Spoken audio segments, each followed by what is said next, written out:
कर्ण का महान बनने का सबसे बड़ा राज कौन से है? आइए दोस्तों वीडियो में जानते हैं। महाभारत की कथा में एक ऐसे पात्र की कहानी सबके सामने आती है जिस कहानी से कई लोग प्रेरित होते हैं। कई लोग उस पात्र के बारे में बातें बनाते हैं और सोचते हैं कि इस पात्र के साथ इतना कुछ बीत गया लेकिन फिर भी यह मजबूती के साथ कैसे खड़ा रहा। कहानी उनकी है जो अपनी दानशीलता वीरता के कारण दुनिया में प्रसिद्ध हुए हैं। महानायक, महाबली, महारथी कर्ण। लेकिन क्या आप जानते हैं कि उन्हें दानवीर क्यों कहा जाता है? यह दानवीर के पीछे की कहानी क्या है? आइए दोस्तों आज की कथा में हम जानते हैं। दानवीर कर्ण जो अपनी निस्वार्थता, अपने वचनों के प्रति जो उनकी अडिगता थी, जो मातृभूमि के प्रति उनका कर्तव्य भाव था, वह आज भी यह बताता है कि सच्चा दान वही होता है जो बिना किसी स्वार्थ के, बिना किसी प्रसिद्धि की आकांक्षा के जो है वो दे दिया जाए।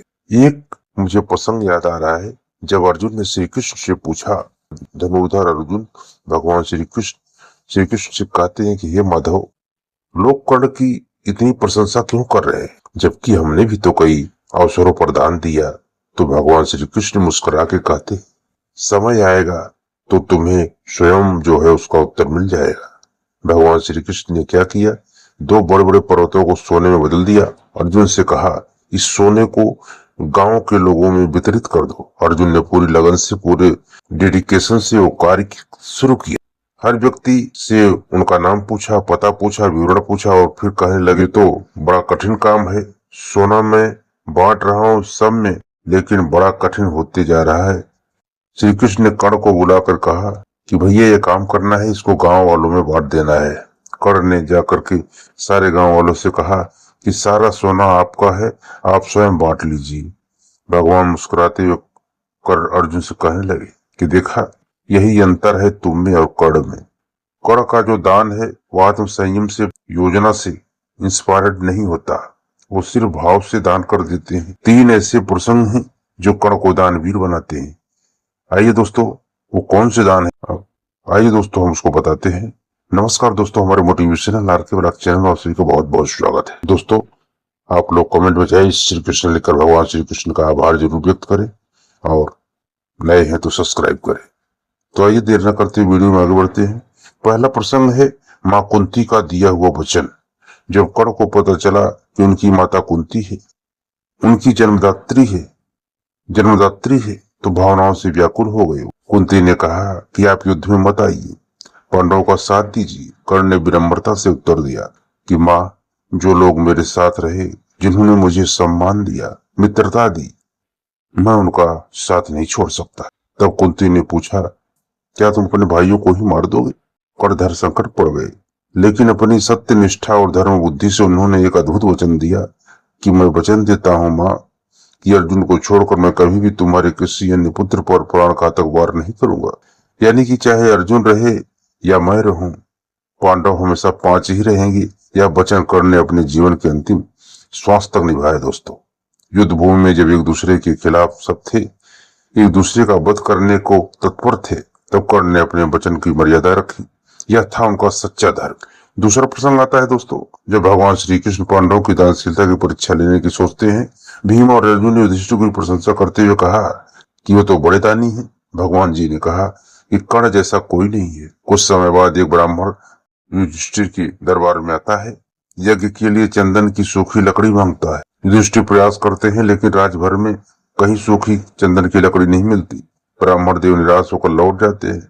भगवान श्री कृष्ण कर्ण के पास जाते हैं। वही ब्राह्मण भेष में वो अपनी याचना कर रखते हैं। कर्ण बिना एक पल गंवाए अपने महल के चंदन की खिड़कियां, जो दरवाजे थे, द्वार थे, उनको करवाकर सब हटा के वहां से ब्राह्मण देव को श्री कृष्ण भगवान जो उस रूप में आए थे उन्हें दे देते हैं। भगवान श्री कृष्ण तब पांडवों से कहते हैं कि दान तब सच्चा होता है जब त्याग की भावना से हो, जब अपना सुख छोड़ करके दूसरों के हित की चिंता हो, उसे दान कहा जाता है। दान सिर्फ संपत्ति का नहीं होता, अपने वैभव का, ऐश्वर्य का भी त्याग होता है।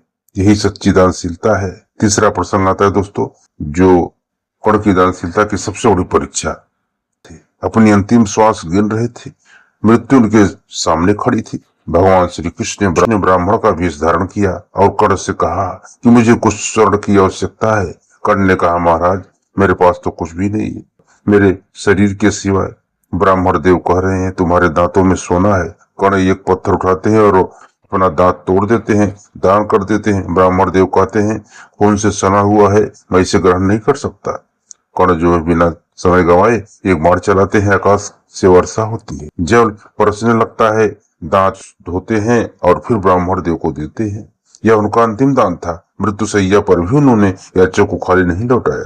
कर्ण जिनका जीवन यह सिखाता है कि दान केवल धन का नाम नहीं, अपने अहंकार, अपने सुख, अपने ऐश्वर्य का, भावनाओं का, जीवन का भी त्याग करने में जो भाव है वही सच्चा दान है। कभी भी उन्होंने याचक की जाति, रूप, सत्य असत्य का विचार नहीं किया, चाहे कोई छल से ही क्यों न आया हो। कर्ण ने कभी भी किसी को निराश नहीं किया। उन्होंने दान को धर्म और जीवन की मर्यादा माना। तो दोस्तों, आज की कथा दानवीर कर्ण की कैसी लगी आपको? जिनकी कथाएं बताती हैं उन्होंने दानवीर की जो उपाधि है उसको ऐसे ही नहीं मिली। दुनिया ने जब देख लिया ये एक ऐसा व्यक्ति जो हमेशा दान देने की भावना रखता है, समर्पण की भावना रखता है, तो दुनिया ने ही कहा आप दानवीर कर्ण हैं। तो दोस्तों, आज की कहानी अगर आपके दिल को छू गई हो तो आप लोग लाइक, कमेंट और शेयर जरूर करें। और यदि चैनल में नए आए हैं तो चैनल को सब्सक्राइब करके बेल आइकन को जरूर प्रेस करें, ताकि ऐसा ही मोटिवेशनल वीडियो, ज्ञानवर्धक, प्रेरणादायी अपने साथ पुराण, गीता, भागवत, महाभारत के बारे में कुछ न कुछ जानने को मिलता रहे। मिलते दोस्तों अगली वीडियो में। जय श्री कृष्ण।